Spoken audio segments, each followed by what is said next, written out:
Chers amis, bonjour. Nous sommes le jeudi 12 mai 2022. Il est 9 heures. Quelques news de l'Arménie, de l'Artsakh et de la diaspora arménienne. Tout d'abord, Anthony Blinken, le secrétaire d'État américain, l'équivalent du ministère des Affaires étrangères des États-Unis, a appelé hier le président dictateur Aliyev, le président dictateur de l'Azerbaïdjan, Aliyev. Il a évoqué donc la question de la paix entre l'Arménie et l'Azerbaïdjan. Il a aussi demandé à Bakou de la libération de tous les prisonniers de guerre arméniens détenus en Azerbaïdjan depuis la guerre de 44 jours et même peut-être certains après la guerre de 44 jours. Voilà, les États-Unis veulent aussi avoir un rôle dans les négociations de paix au Sud-Caucase, peut-être pour contrer la Russie, la présence russe donc sur le terrain. Voilà mes amis. Donc en tout cas, Washington de plus en plus s'intéresse à l'Arménie et à l'Azerbaïdjan pour X, Y raisons, mais on peut pas, comment dirais-je, on peut être satisfait parce qu'en fait on a vu lorsque Trump était en élection présidentielle et il y avait la période donc, du Covid, l'Arménie, l'Artsakh a été attaqué par l'Azerbaïdjan dans l'interférence des États-Unis. Mais aujourd'hui les États-Unis se penchent davantage sur cette carte du Sud-Caucase. En fait divers, hier, oui. Il y a 3 jours, non, il y a 2 jours, le corps d'une femme, le 9 mai, pardon, le 9 mai, le corps d'une femme était pêché, était repêché dans des bêtes de la rivière des bêtes, non loin dans l'Ori, non loin d'Alaverdi. Voilà, donc hier on a appris qu'il s'agissait de Armine Djaradian, donc la présentatrice, journaliste de la télévision, qui était connue, hein, Armine Djaradian. Il y a un dossier juridique qui est monté pour peut-être assassinat, hein, tout simplement. Hein. Donc voilà, c'est une affaire criminelle qui est en cours. Un dossier a été monté. Donc la Armine Djaradian était née en 91. Voilà, c'est une jeune présentatrice vedette de la télévision arménienne. Voilà, elle est décédée noyée puisque son corps a été repêché, mais à l'hôpital on a constaté à la Verdi, les autorités médicales ont constaté son décès. Alors oui, toujours dans cette même région, dans ce débat, justement dans la région de Lori, un Arménien avait sauvé avait sauvé un enfant de 2 ans de la noyade. Voilà, il s'appelle Girael Porossian. Il a été, comment dirais-je, on lui a remis le préfet, le gouverneur de la région de Lori, Aram Khachaturian, lui a remis un diplôme en fait d'honneur, hein, comment dirais-je, de remerciement hein, pour ce geste très courageux de ce jeune, de ce père de famille qui a 3 enfants, Gilal Porossian, qui a sauvé la vie d'un enfant de 2 ans des rivières, de la rivière des Bêtes qui traverse le Lori, hein, à la Verdi, et puis dans d'autres villes et villages. Voilà pour cette chose-là. Oui, alors je reviens à la. Alors, pardon, je vais juste vous demander, oui, entre-temps, oui, bien sûr, à Vorodan, des stations photovoltaïques ont été installées sur de nombreuses maisons rénovées. Donc, c'est une bonne chose pour des sources d'énergie nouvelles, en fait, hein, des stations photovoltaïques. Voilà, c'est important. L'Arménie se développe en énergie renouvelable, hein, voilà. Le concours pour l'initiative pour la statue, donc vous savez la grande statue géante de Jésus-Christ en Arménie, initiative du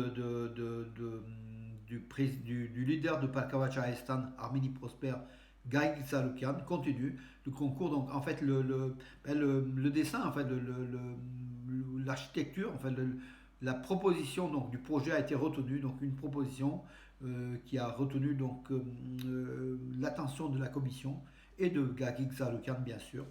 Voilà, sous peu, on verra en Arménie construire, premier État chrétien au monde, hein, la construction de la statue un mémorial de Jésus-Christ en très très grand, voilà, tout simplement, qui pourrait attirer des fidèles et des touristes, hein, de plus.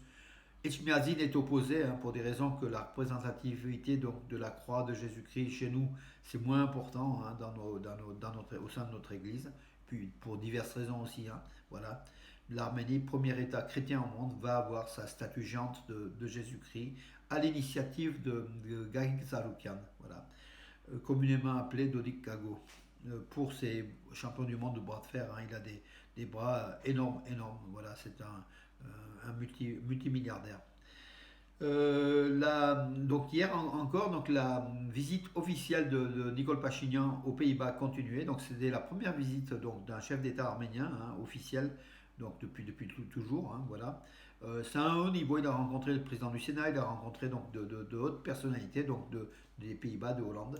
Il a surtout aussi inauguré un Khatchkar arménien offert par l'Arménie au palais, dans la cour du palais de la paix à La Haye donc, où il y a le palais de la paix. Il a installé un Rajkal arménien qui est pas très loin donc, de ce palais de la paix de La Haye, qui est connu international. Hein.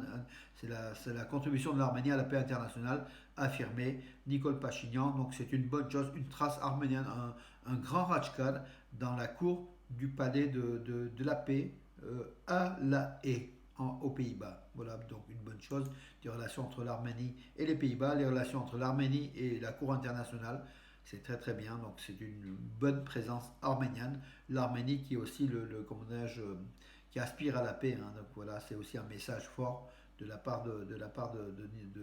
l'Arménie et de Nicole Pachinian.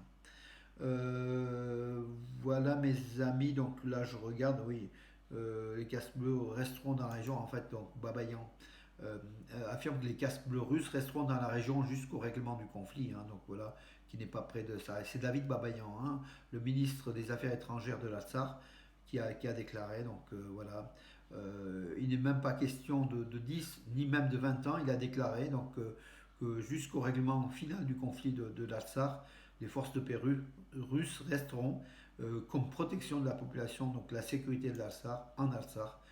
À part que je crois que c'était sur 5 ans, donc dans 3 ans, la Russie doit revoir avec l'Azerbaïdjan et l'Arménie. Et si l'une des parties refuse, donc on ne sait pas comment ça va se passer. Voilà. Parce que la présence russe donc, dans ce Sud-Caucase, en Artsakh, est liée à la volonté de Bakou et de Stepanakert, hein, et d'Yerevan en même temps. Voilà mes amis, écoutez, j'en ai fait le tour de l'actualité pour aujourd'hui en tout cas. Je regarde s'il n'y a pas une ou deux infos qui ont été mises tout à l'heure. Oui, les transports aériens, bien sûr.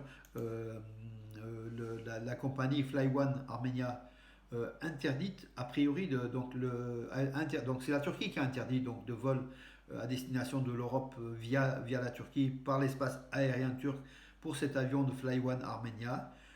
D'aucuns disent que c'est l'Europe qui interdit le survol donc, de Flyone Armenia, donc on ne sait pas, donc on verra on verra dans les jours qui viennent si c'est réellement la Turquie ou l'Europe qui interdit donc le vol de l'espace aérien, comme c'est le cas d'ailleurs pour la ligne Armenia Airlines, hein, qui est à l'arrêt sur l'espace aérien de la communauté européenne, enfin de l'Europe tout simplement.